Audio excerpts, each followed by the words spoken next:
I never imagined my own parents would one day look me in the eye and tell me my children weren't welcome in their home. Yet, there I was, standing in my kitchen, staring at my phone in disbelief. Thanksgiving was just a few weeks away, and my mom's voice was unusually light as she spoke. Honey, we need to talk about Thanksgiving this year. My heart warmed for a moment. For all the tension that had existed between us over the years, I still longed for these family traditions.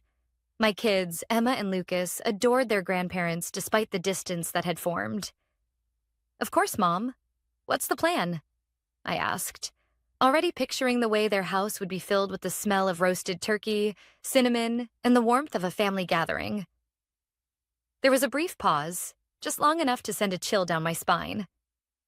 Well, Mom continued, clearing her throat. This year, we're doing things a little differently. It's going to be a smaller dinner. Just adults, something more intimate. I frowned. Oh, so no kids at all? Another pause. Then, more hesitantly, well, no, not exactly.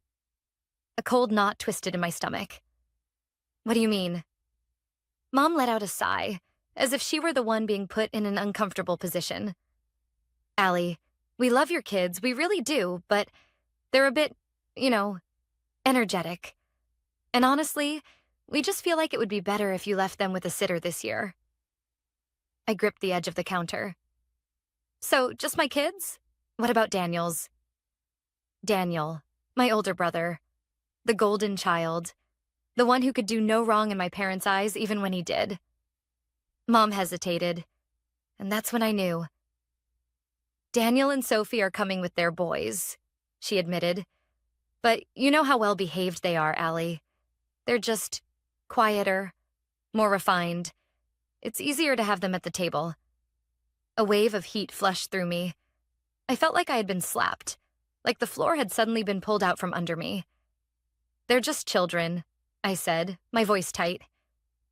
Emma is 7, and Lucas is 4. Of course they have energy, but they're sweet, and they love you. We're just trying to have a peaceful evening, Mom replied, her tone clipped now, irritated that I wasn't just accepting this. It's not personal, Allie. Not personal. I clenched my jaw, swallowing back the sharp words fighting to spill out. It wasn't just about Thanksgiving. It was the way they had always treated my children like an afterthought while putting Daniel's boys on a pedestal. The way they showed up at their school plays but never came to Emma's dance recitals. The way Christmas gifts were always just a little extra for Daniel's kids. And now, they weren't even hiding it. I can't believe this, I whispered. You're actually telling me that my kids aren't welcome, but Daniel's are? Oh, Allie, don't be dramatic. Mom sighed. It's just one dinner. You and Liam are still invited, of course. I almost laughed at the absurdity. They wanted me there, but not the two people I loved most in this world. I swallowed hard. No, Mom. If my kids aren't welcome, then neither am I. A long silence stretched between us. Then Mom exhaled sharply, as if I were the one being unreasonable. Suit yourself. And just like that, she hung up. I stood there, staring at the phone, my breath unsteady. I could hear my kids in the next room, giggling as they built a pillow fort, oblivious to the fact that their grandparents, the ones they adored, had just cast them aside like an inconvenience. I took a deep breath, my mind racing. I'd spent my whole life trying to please my parents, trying to earn their approval. But at what cost? And if I let them get away with this? If I went to that dinner while my children sat at home wondering why they weren't good enough? What kind of mother would that make me? I wasn't doing this anymore. They had made their choice. Now, it was time for me to make mine. And they would regret it sooner than they thought. The weight of my mother's words lingered long after the call ended. I stood in my kitchen, the quiet hum of the refrigerator filling the silence. My phone still clutched in my hand. My fingers trembled as I set it down, my heart pounding with a mixture of anger and sadness. I had always known my parents favored Daniel, but I had convinced myself that it wasn't as bad as it seemed, that deep down they loved all of us equally. But tonight, they had ripped away any illusion of fairness. They didn't even try to hide it anymore. They loved his children more. A sudden laugh, pure, carefree, echoed from the living room. I turned to see Emma and Lucas still playing in their pillow fort, completely unaware of the rejection that had just taken place. My chest tightened. They deserved better. I squared my shoulders and walked into the living room, forcing a smile. "All right, you two," I said, my voice steadier than I felt. "Who's ready for movie night?" Lucas immediately perked up. "Can we watch the one with the talking dog?" I scooped him up into my arms, kissing his soft curls. "Of course we can, buddy." But as we curled up on the couch, the anger inside me refused to settle. I had spent years trying to fit into my parents' world, playing by their rules, hoping that if I just did everything right, they would finally see me as equal to Daniel. But it had never been enough, and I was done trying. The next morning, I woke up to a text from my brother, Daniel. "Mom said you're being difficult about Thanksgiving. Why do you always have to make everything so dramatic?" I stared at the screen, my jaw tightening. Of course, she had already run to him. Me. "Oh, so she told you she uninvited my kids, but invited yours?" The typing bubbles appeared, then stopped. A minute passed before he finally responded. "Daniel. She just wants a calm dinner, Allie. You know how your kids can be a lot. A lot. Like they were a burden. Like they were something to be tolerated, not loved." Something inside me snapped. Me. "Enjoy your perfect Thanksgiving, Daniel. I won't be there." I turned off my phone before he could respond. They didn't want me or my children at their table?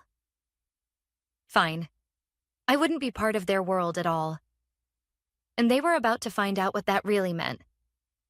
For years, I had been the reliable one. The one who always helped when they needed something. When my parents needed someone to pick up their groceries, they called me. When their Wi-Fi stopped working, I was the one who drove over to fix it. When they wanted help organizing a family party, I was the one stuck making calls and running errands. And Daniel? He got to be the golden child, doing the bare minimum while reaping all the rewards. But if I wasn't part of their preferred family, then they weren't going to benefit from me anymore. A week before Thanksgiving, my mother called again. I debated ignoring it, but finally answered. "Hello?" "Allie," she said, her tone cautious. "I just wanted to check in. I know you were upset, but I really hope you'll reconsider. We would love to have you and Liam there." "Not you and the kids. Just you and Liam." I took a deep breath. "I meant what I said, Mom. If my kids aren't welcome, neither am I." She sighed heavily, as if I were exhausting her. "I just don't understand why you're being so stubborn. It's just one night. You know how much Daniel's boys mean to us." And there it was. The final, painful confirmation that my children, the two little humans I loved more than anything, would never be enough for her. I clenched my jaw. "You've made it clear where we stand, Mom. I won't bother you again." "Allie, don't be like this." I ended the call before she could finish, and this time I didn't cry. I started small. When my dad called me that weekend to help him set up his new TV, I let the call go to voicemail. When my mom sent a text asking if I could pick up her prescription, I left it unread. For years, I had been at their beck and call. Always available, always reliable, but not anymore. And it didn't take long for them to notice. By the time Thanksgiving rolled around, I had missed a total of 12 calls and ignored 6 texts. Then, on the morning of Thanksgiving, I got a message from Daniel. "Daniel, Mom and Dad are really upset that you're ignoring them. Are you seriously going to let this go this far?" Me. It already went too far when they told me my kids weren't welcome. This time he didn't reply. I put my phone on silent and turned my attention to my real family. Emma and Lucas were at the table, helping Liam mix pancake batter. They were covered in flour, laughing hysterically. This was our Thanksgiving, and for the first time in years, I felt completely at peace. But little did I know, my parents weren't done yet, and their next move would be something I'd never forgive. Thanksgiving morning was peaceful in a way I hadn't experienced in years. No rushing to get the kids dressed in their best clothes, no stress over making the perfect side dish, no anxious glances at the clock to make sure we weren't late. Instead, we were in our own little world. Our home filled with laughter, the smell of pancakes and maple syrup hanging in the air. Emma and Lucas took turns stirring the batter while Liam flipped the pancakes with exaggerated skill, making them giggle every time he almost dropped one. And for the first time in a long time, I felt free. Then my phone rang. I glanced at the screen. Mom. I let it go to voicemail. A minute later, it rang again. And then again. Liam shot me a concerned look. Want me to turn it off? I hesitated, then shook my head. Number, if it's an emergency, I should at least know. I swiped to answer, keeping my voice flat. What is it, Mom? Oh, now you pick up, she huffed. I suppose you're just sitting at home feeling sorry for yourself while we're all here having a lovely dinner. I sighed. Mom, if you called to gloat, I really don't have time. That's not why I called. Her voice turned sharp. I need to ask you something. I pinched the bridge of my nose. What now? Did you cancel the credit card? The room suddenly felt very still. I turned away from Liam and lowered my voice. What are you talking about? Your father's credit card. The one we've been using for groceries, gas, essential things. It was declined this morning. A slow, icy realization crept up my spine. The credit card she was talking about wasn't theirs. It was mine.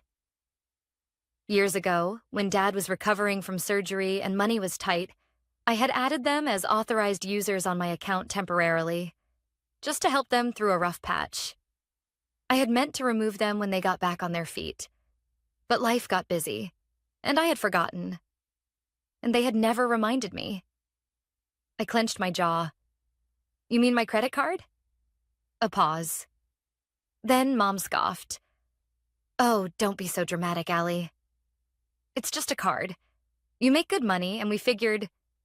You figured what? My voice was shaking now. That you'd just keep using my money? That I wouldn't notice? Oh, don't act like this is some big betrayal. We raised you. The least you could do is support us now. I inhaled sharply. Are you serious? After telling me my kids weren't good enough to come to Thanksgiving, you still expected me to keep paying for your groceries? Are you even hearing yourself? Mom let out a long, dramatic sigh. You know what, Allie? This is exactly why we don't like having difficult conversations with you. You always overreact. Overreact. I was done. You're right about one thing, I said, my voice dangerously calm. I did cancel the card. And since we're having honest conversations now, let me make something very clear. You won't see another cent from me. Ever. Mom gasped, as if I had slapped her. Allie, don't be ridiculous. I cut her off. And while we're at it, don't expect Christmas gifts, birthday gifts, or anything else either. You made your choice when you told me my kids weren't welcome. And now I'm making mine. Silence. Then, in a voice colder than I'd ever heard from her, she said, You'll regret this. And then she hung up. For a moment, I just stood there, gripping the phone so tightly my fingers ached. Then, slowly, I turned back toward the kitchen. Liam was watching me carefully. Everything okay? I forced a small smile. Yeah, I said, voice steadier than I felt. Just taking out the trash. He didn't ask any more questions. We spent the rest of the day in our own Thanksgiving, watching movies, baking cookies, playing board games. And for the first time in years, there was no underlying stress. No need to walk on eggshells. No pressure to be someone I wasn't. But as peaceful as it was, something told me this wasn't over. And I was right. Because my parents weren't just going to let their golden source of money walk away. And their next move would prove exactly what kind of people they really were. The silence from my parents didn't last long. 3 days after Thanksgiving, my phone lit up with an incoming call. Daniel, I debated ignoring it, but curiosity got the best of me. I exhaled sharply and answered, "What do you want?" "What the hell, Allie?" he snapped, skipping any pleasantries. "Mom just called me in tears saying you cut them off. What is wrong with you?" I closed my eyes, pinching the bridge of my nose. "Did she also tell you that they've been using my credit card for years without my knowledge?" A pause. "Well, she said you were helping them out." "Helping them out?" I let out a humorless laugh. "Daniel, they've racked up thousands of dollars on my account, without asking, while treating my kids like garbage. But sure, let's act like I'm the bad guy here." He sighed, clearly trying to control his frustration. "Look, I get that you're mad, but cutting them off completely? That's extreme." "You mean the way they completely excluded my children from Thanksgiving?" I shot back. "They just wanted a peaceful evening, Allie. Mom said your kids can be a little wild." My grip on the phone tightened. "Oh, I see. So they can use my money, but my kids aren't good enough for their table?" "Got it." He groaned. "You're twisting this." "No, Daniel, I'm finally seeing it for what it is." There was a long pause. Then his voice turned calculating. "Look, maybe we can work something out. What if you just kept helping them but set limits? Like a smaller monthly transfer? That way, no one has to suffer over a misunderstanding." A cold laugh bubbled up in my throat. "Let me get this straight. You want me to keep sending them money after they literally told me they love your kids more than mine?" "They didn't mean it like that," he grumbled. "They said it, Daniel." He had no response for that. After a moment, his voice turned stiff. "Fine. If you want to be selfish, that's on you. But don't expect Mom and Dad to forgive you anytime soon." I smirked, shaking my head. "I'll survive." Then, before he could argue, I hung up. For the next few weeks, my parents played the silent treatment game. No calls, no texts. I figured they were hoping I'd cave, come crawling back, begging for their approval like I always had. But what they didn't realize was that for the first time in my life, I didn't need it anymore. And just when I thought they'd finally given up, they pulled one last, desperate stunt. It was the week before Christmas when the letter arrived. Liam found it in the mailbox, his brow furrowing as he read the sender's name. "It's from your parents." I stiffened. "Oh, great. Let me guess. Guilt, manipulation, or straight-up gaslighting?" He smirked. "Why don't we find out?" I took the envelope, my stomach twisting as I tore it open.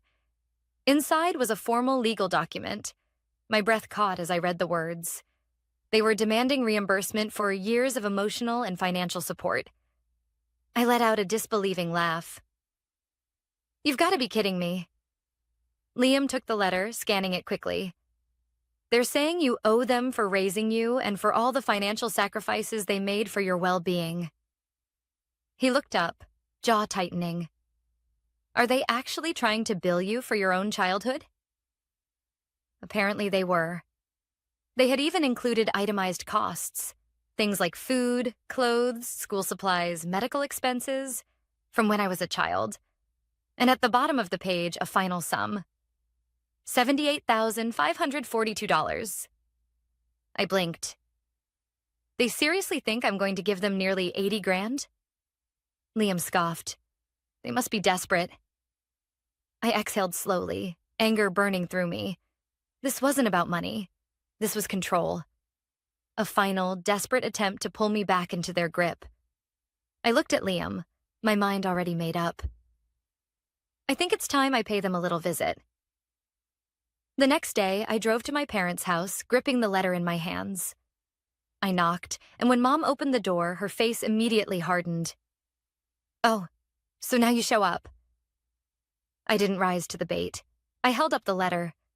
"You seriously thought this would work?" She folded her arms. "It's what's fair." I let out a sharp laugh. "Fair? You want to charge me for being your child while expecting free money from me for the rest of your lives?" Dad appeared in the doorway, his expression smug. We sacrificed a lot for you, Allie, and now you're abandoning us. I stared at them, shaking my head.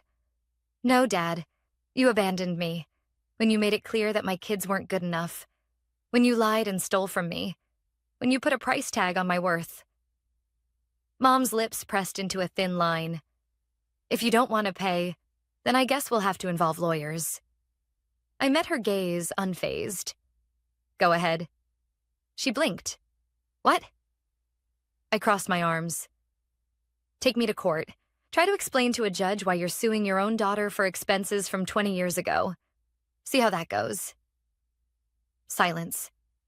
For the first time, they looked unsure. Dad cleared his throat. We just thought you'd want to make things right. I laughed. Oh, I am making things right. Right now. I ripped the letter in half, watching their eyes widen. I am done being your personal ATM. Mom gasped. You ungrateful little... I turned on my heel. Merry Christmas, I called over my shoulder, striding back to my car. And for the first time in my life, I felt lighter. As I drove away, I realized something. They weren't upset about the money. They were upset because for the first time ever, I had all the power. And I wasn't giving it back. I thought that after ripping up their ridiculous demand for money, my parents would finally back off. That maybe, just maybe, they would sit in the wreckage of their own arrogance and realize that they had pushed me too far. But people like them? They don't change. They just escalate. It started small. A text from Mom 2 days before Christmas. Mom, Allie, this is ridiculous. We're family. You don't turn your back on family over a silly argument. I ignored it. The next day, another message. Mom, we forgive you. Come to Christmas dinner and we'll forget this ever happened. I almost laughed. They forgive me? Then, a few hours later, one from Daniel. Daniel. They're really hurting, Allie. Just apologize so we can move on. I rolled my eyes. Of course, in his world, I was the one who had done something wrong. I typed out a response. Me. Funny. They weren't hurting when they were stealing from me, or when they told me my kids weren't welcome. I think they'll survive. I hit send and blocked his number. Then Christmas Eve arrived. Liam and I had just put the finishing touches on the tree, and Emma and Lucas were in their pajamas, dancing around the living room, too excited to sleep. It was perfect. And then the doorbell rang. Liam and I exchanged a look. No way, he muttered. I walked to the door and peered through the peephole. Sure enough, Mom and Dad. I considered ignoring them, but then I spotted what they were holding. A giant, beautifully wrapped box. I sighed and opened the door. What do you want? Mom's face lit up with forced cheerfulness. Merry Christmas, sweetheart. Dad held out the gift. For the kids. I folded my arms. No thanks. Mom's smile wavered. Allie, don't be stubborn. Let's not ruin Christmas over this. You already ruined Christmas, I shot back. When you told me my children weren't good enough for your table. Remember that? Her mouth opened, then closed. Dad sighed. Come on, Allie, let's just be a family again. I stared at them, feeling nothing but exhaustion. You don't want to be a family, I said quietly. You want me to go back to being useful. Their silence told me everything I needed to know. I shook my head. Take your gift and go. Mom's expression hardened. Allie, don't be selfish. Think about the children. I smiled coldly. I am thinking about the children. That's exactly why you're not in their lives anymore. Dad's jaw tightened. You really want to do this? I exhaled. I already did. And with that, I shut the door in their faces. That night, we had the best Christmas ever. Emma and Lucas tore into their presents, their laughter echoing through the house. We drank hot cocoa, played board games, and watched Christmas movies until they fell asleep on the couch. And for the first time in my life, Christmas wasn't about trying to prove myself.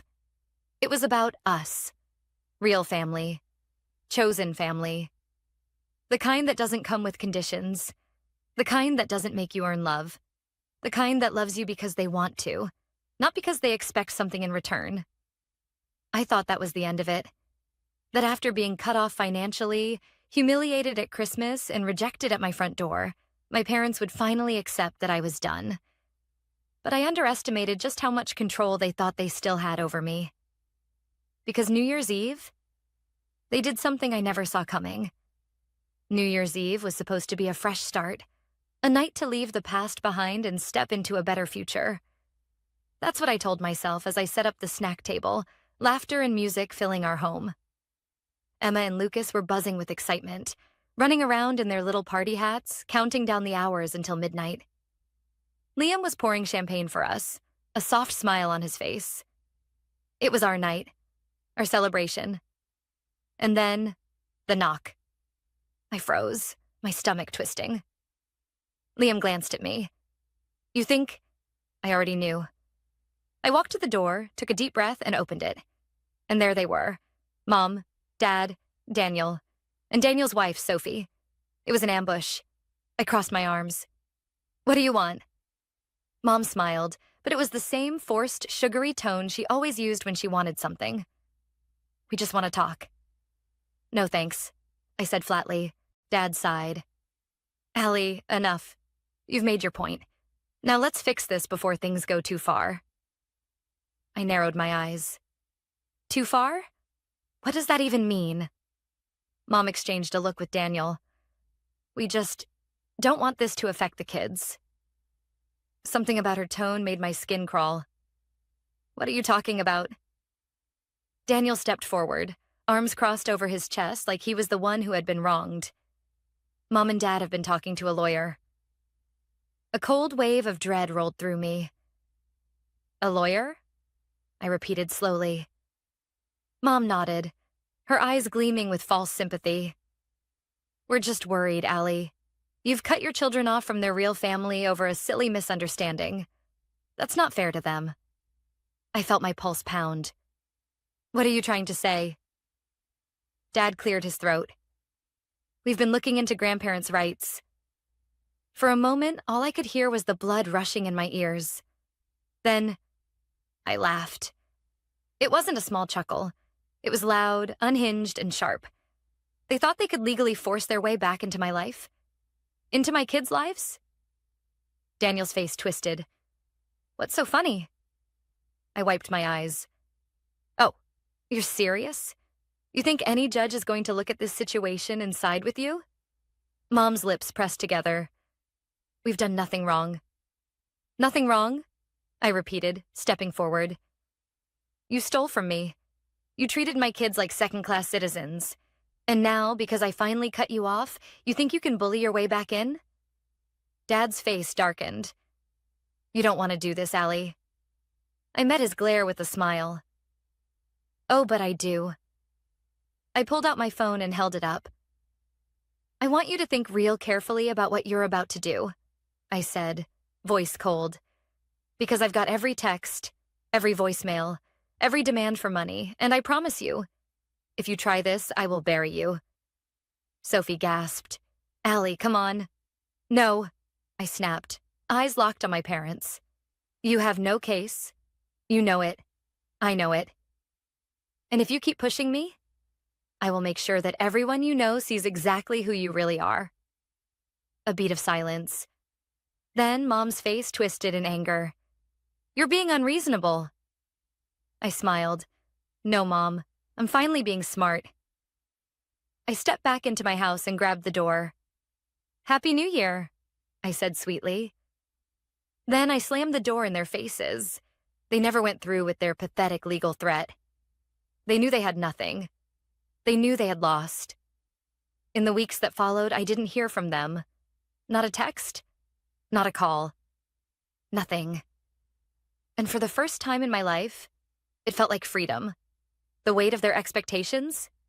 Gone. The pressure to please them? Gone. The endless cycle of guilt and manipulation? Gone. Months later, on a sunny spring afternoon, I was sitting on the porch watching Emma and Lucas chase bubbles in the yard. Liam handed me a lemonade and sat beside me. "It's been quiet." I nodded. "Yeah, feels good." He smirked. "Think they'll ever try again?" I sipped my drink, watching my kids giggle as they popped the bubbles. Doesn't matter. Because I had already won. I had my kids, my real family, and I'd never let anyone make them feel unwanted again.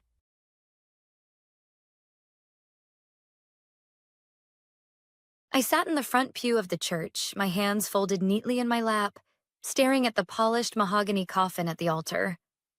My mother was inside, a woman I had spent my entire life trying to impress. A woman who, in the end, had made it painfully clear that I was never enough. Tears pricked at the edges of my vision, but they weren't for grief. They were for closure, the kind I knew I'd never truly get. Beside me, my sister Olivia sniffled dramatically, dabbing at her eyes with a lace-trimmed handkerchief. She always had a way of making everything about her, even now. When the priest finished his final blessing, Olivia let out a soft, pitiful sob and leaned against her husband, Connor, who wrapped a comforting arm around her. She looked perfect, as always. Her designer black dress hugged her figure just right, her blonde curls falling in elegant waves. Even at a funeral, she managed to be the center of attention. I swallowed the lump in my throat and glanced toward the second row, where my aunt and uncle sat stiffly, avoiding my gaze. The same went for the rest of the family. They knew. They all knew. I had prepared myself for what was coming. I had told myself I wouldn't care. But nothing could have prepared me for the lawyer's words after the service. "I'm sorry, Mandy," Mr. Holloway said, adjusting his glasses as he flipped through the pages of my mother's will. "Your parents left everything to Olivia." A cold numbness spread through me. "Everything?" I asked, my voice surprisingly steady. "Yes." He hesitated before adding, "Your parents believed you were independent enough and didn't need financial support. Olivia, being a stay-at-home mother, required the assistance more." My nails dug into the fabric of my dress. Olivia had 3 properties, a husband who made 6 figures, and luxury cars parked in her driveway. Yet I, who had worked my way through college, juggled 2 jobs, and never once asked my parents for help, had been deemed unworthy. "That's ridiculous," Aunt Marlene muttered under her breath, finally breaking the tense silence. But Olivia didn't look surprised.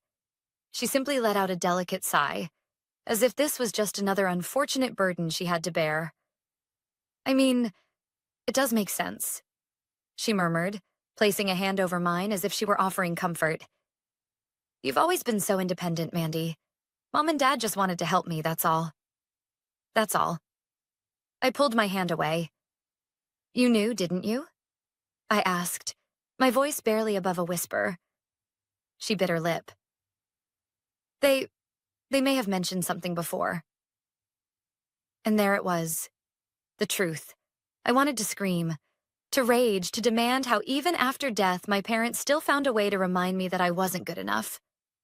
But years of being the overlooked daughter had taught me one thing. Anger wouldn't change anything. So instead, I smiled. Because if they thought I was independent before, they had no idea what I was capable of now. I turned to the lawyer. "Thank you for your time," I said smoothly, standing up and gathering my purse. "But I won't be contesting the will." Olivia's brow furrowed. "Wait, you're not mad?" I gave her a long, measured look before tilting my head. "Oh, Liv," I murmured, stepping closer so only she could hear. "I don't need their money." Her shoulders sagged in relief, mistaking my words for surrender. I turned on my heel and walked out of that office with my head held high. What Olivia didn't know, what nobody knew, was that I had already prepared my own final gift for our dear parents. And it would be unforgettable. I wasn't always invisible to my parents. At least, I don't think I was.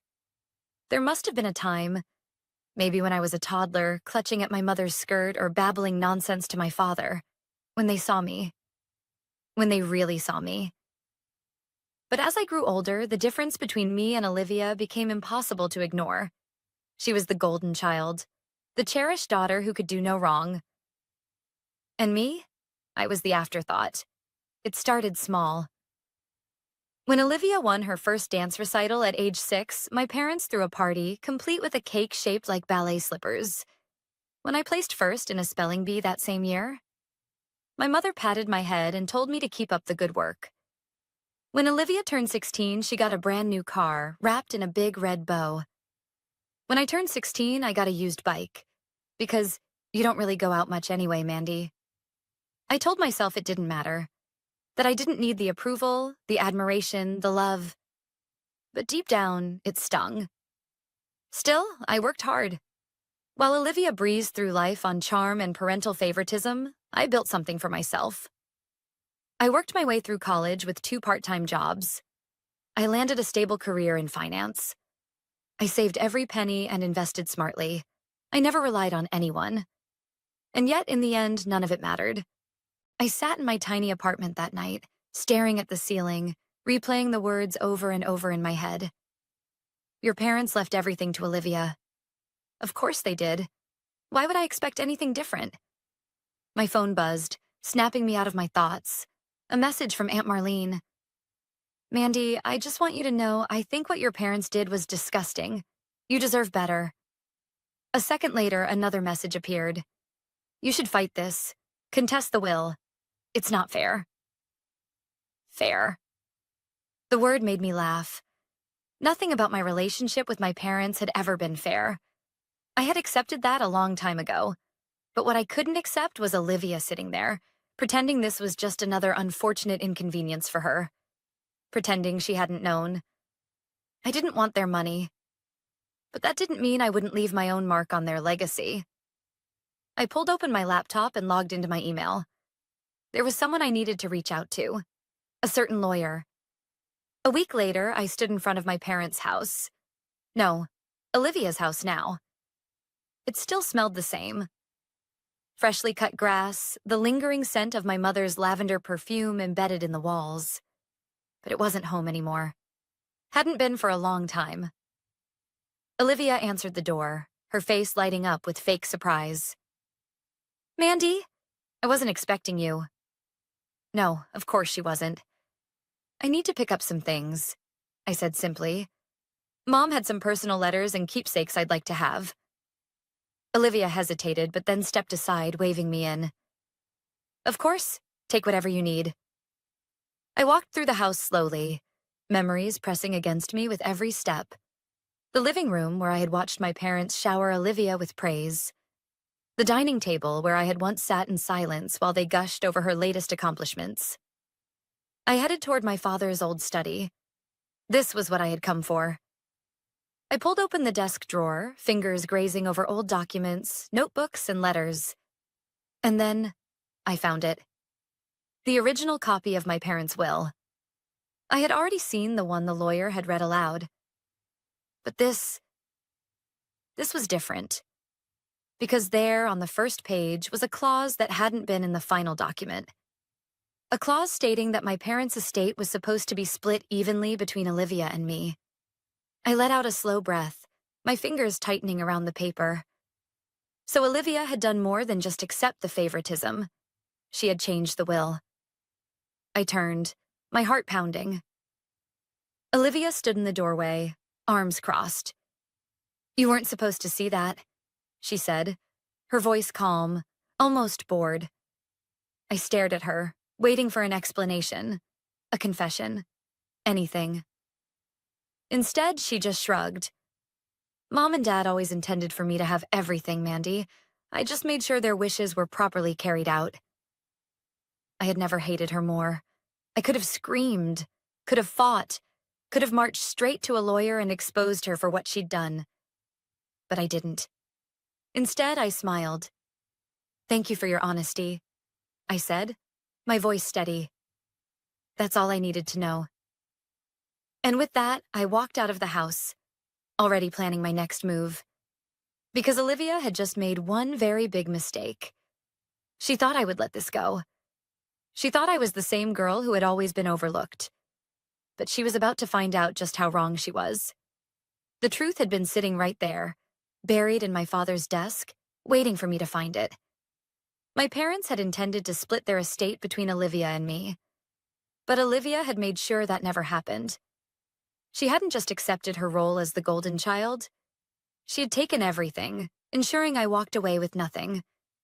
She thought I would do what I'd always done. Accept it. Swallow it. Move on. She had no idea who she was dealing with. I spent the next week planning. I could have gone straight to a lawyer, could have fought the will in court, but legal battles were messy and slow. And Olivia?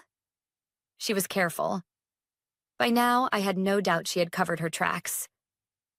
No, this required something different. Something that would hit her where it really hurt. I just needed the right person to help me. I found him in an old bar downtown, the kind with dim lighting and the faint scent of whiskey soaked into the wooden walls. "Hello, Connor," I said, sliding into the booth across from Olivia's husband. Connor looked up, startled. He wasn't expecting me. "Mandy?" He frowned, setting down his drink. "What are you doing here?" I folded my hands on the table. "I know about the will." His entire body went still. "What?" I leaned in, keeping my voice low. "I know Olivia changed it. I found the original version in Dad's study. My parents wanted me to have half of everything, but Olivia made sure that didn't happen." Connor let out a slow breath, rubbing a hand over his face. He didn't look surprised. "You knew," I said. It wasn't a question. He sighed. "I had my suspicions." He paused, staring at his glass. "But Olivia? She controls everything. The finances, the house, the accounts. I don't ask questions anymore." Of course he didn't. Olivia had always been the dominant one in their marriage. He was just along for the ride. But I wasn't here to judge Connor. I was here to use him. "Listen," I said, my voice softening. "I don't care about the money. I never have." Connor snorted. "Olivia thinks you do." "Olivia thinks a lot of things," I said, "but she's wrong." I leaned forward. "I don't want her money. I just want her to pay for what she did." Connor studied me for a long moment. Then, to my surprise, he laughed. "God, I'd love to see that," he muttered, shaking his head. "But Olivia, she always wins, Mandy. She's untouchable." "Not this time," I said, because I knew something Olivia didn't, and I was about to use it. Over the next week, I dug deep into Olivia's perfect life. I wasn't interested in her bank statements or her property deeds. I wanted something else, something personal, and it didn't take long to find it. Late one night, scrolling through old social media posts, I saw it. A picture from 3 years ago. A vacation Olivia had taken to Italy with a group of friends. The problem? Connor had never been on that trip. I clicked on the tag names. One stood out. A man named David Carlisle. He wasn't just a friend. He was something much more. I scrolled through his account, clicking through old comments and interactions. And there it was. A thread of flirtatious remarks, inside jokes, late-night messages spanning years. Olivia had been cheating on Connor, and she was sloppy about it. I sat back in my chair, my heart pounding. This was it. My first move. The beauty of revenge wasn't always in the grand act. Sometimes it was in the subtle unraveling. I drafted a message and sent it to Connor. No words, no explanation, just screenshots. The reply came almost instantly. "Where did you get these?" "Does it matter?" I typed back. "You deserve to know the truth." A long pause. Then, "Meet me tomorrow. We need to talk." I smiled. Checkmate, Olivia. The next evening, I met Connor at a quiet cafe on the edge of town. He was already there when I arrived, hunched over a cup of coffee, staring blankly at the table. The moment he looked up and saw me, I knew. He had seen everything. I slid into the chair across from him, and for a moment, neither of us spoke. The air between us was thick with something fragile. Anger, disbelief, maybe even relief. How long? He finally asked, his voice hoarse. I exhaled. From what I found, at least 4 years. Connor let out a bitter laugh, shaking his head. Of course. He picked up his coffee, but his hands were shaking too much to take a sip. I'm sorry you had to find out this way, I said, and for once I actually meant it. No, you're not. His eyes locked onto mine. You wanted me to know. You wanted this to happen. I didn't deny it. Yes, but only because Olivia deserved to be exposed. She's been playing everyone, Connor. You, me, even my parents, right up until they died. He sighed, running a hand through his hair. And now what? What do you want from me, Mandy? I leaned forward. I don't want your money. I don't want your sympathy. I just want to watch her world fall apart. Connor studied me for a long moment. Then slowly, a small, dark smile curved his lips. You're not the only one. We sat there for nearly an hour, going over every detail. Olivia's manipulations, her lies, the fake will. Connor was angry, but not in a volatile way. No, his anger was colder, controlled. The kind of anger that led to devastation. I want a divorce, he said finally, his voice steady. And I want full custody of the kids. It was a bold move, a calculated strike. Olivia had spent years curating the perfect image, a loving wife, a devoted mother. She needed that image. And Connor? He was about to rip it away from her. The next morning, I watched from a safe distance as Connor's lawyer delivered the divorce papers to Olivia's doorstep. She answered in a silk robe, hair perfectly styled, a steaming cup of coffee in hand. But the moment she saw the envelope, her face twisted into something ugly. I wished I could hear her reaction. The shock, the panic. Instead, I just watched as her fingers tightened around the papers, knuckles white. And then, just for a moment, she glanced around. Not to Connor, not to her kids, but to the neighbors. She cared more about what they thought than the fact that her marriage was crumbling right in front of her. Classic Olivia. I should have walked away after that. Let Connor handle the rest. But I wasn't finished. Olivia still thought she could control the narrative, that she could manipulate her way out of this, the way she always had. She was wrong. That evening, I made sure of it. With a few clicks, I uploaded the proof of her affair. Screenshots, messages, pictures. But I didn't send them to Connor. I sent them to her entire social circle. Her mommy group chats, the charity board members, even the homeowners association. Everyone who mattered to her. The fallout was immediate. Olivia's phone blew up with calls and messages. She tried to deny it at first, tried to spin some kind of misunderstanding, but there was too much evidence. By the next morning, she was a pariah. The friends she had spent years cultivating now wanted nothing to do with her. And for the first time in her life, Olivia was alone. The thing about people like Olivia is that they never believe consequences apply to them. They lie, manipulate, and twist the truth to fit their version of reality. They believe they're untouchable, that no matter what they do, things will always work out in their favor. But not this time. I made sure of that. A week after I sent out the evidence of her affair, Olivia was spiraling. Her once loyal friends had cut her off, the school moms whispering behind her back at drop-offs. The charity board, where she once reigned supreme, had asked her to step down. And worst of all, Connor had moved out, taking the kids with him. She had lost everything. But Olivia wasn't the kind of person to go down quietly. No, she still had one last move to play. I was at work when she called me. I debated ignoring it, letting her stew in the mess she'd made. But something inside me wanted to hear what she had to say. I answered on the third ring. You ruined my life. Her voice was raw, almost unrecognizable. No, Olivia, I said calmly. You did that all on your own. She let out a sharp, bitter laugh. You think you're so clever, don't you? You think you've won? I don't need to win, I replied. I just needed the truth to come out. She was silent for a long moment.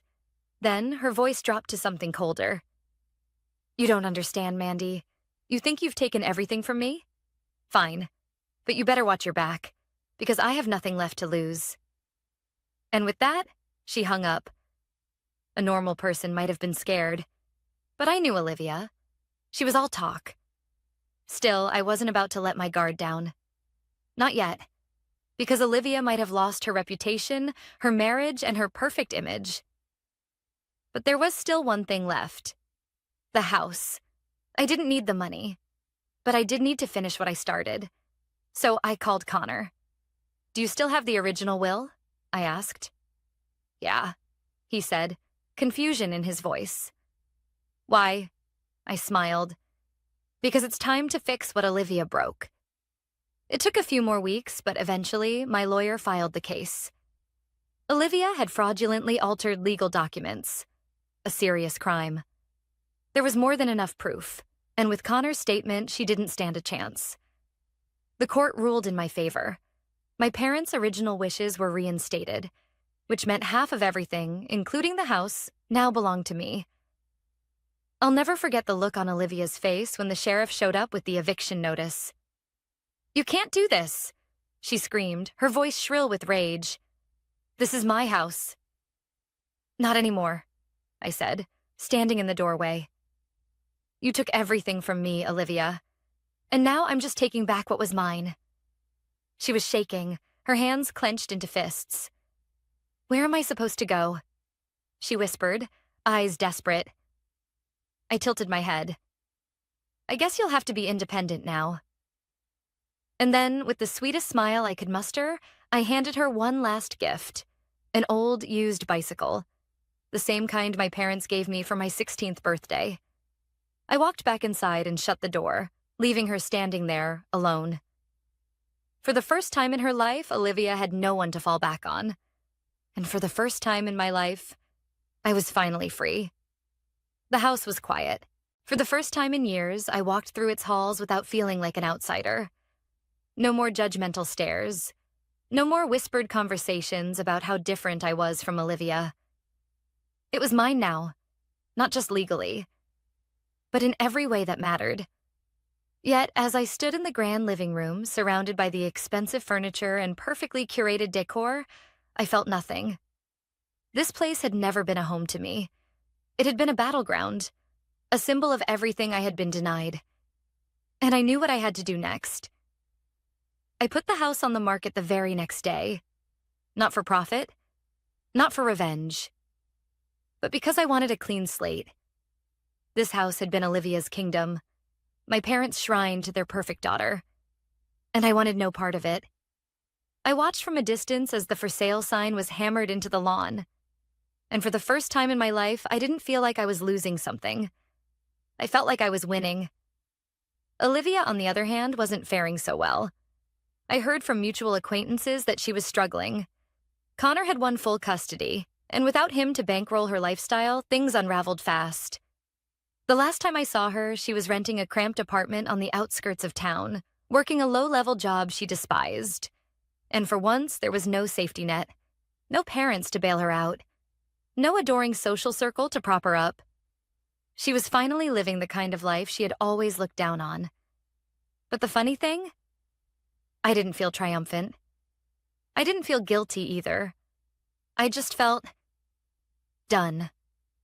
The money I received from my parents' estate? I donated most of it. Not out of spite, but because I had built my life without their help, and I didn't need their wealth to define me. I kept enough to start over somewhere new. A different city. A different life. One where I wasn't Mandy, the forgotten daughter. Just Mandy. A week before I left town, Aunt Marlene invited me over for dinner. She had been the only relative who truly stood by me throughout everything. As we sat at the table, she reached for my hand. You know, she said, smiling softly. Your parents were wrong about you. I raised an eyebrow. Oh? They always thought you were the one who didn't need them. That you were too strong, too independent. But the truth is, they needed you. I frowned. What do you mean? she sighed. They built their entire world around Olivia because she needed to be propped up. She needed their validation, their money, their constant approval. But you thrived despite them, and that scared them. The words settled deep inside me. Maybe she was right. Maybe my parents had never ignored me because I wasn't good enough. Maybe they ignored me because they knew I didn't need them the way Olivia did. And for the first time, that thought didn't hurt. That night, as I packed the last of my things, I took one last look around my old room. The girl who used to live here, the one who spent years trying to prove she was worthy, was gone. In her place was a woman who had nothing left to prove. I picked up my bags, walked out the door, and never looked back. Because my past didn't define me. My future did.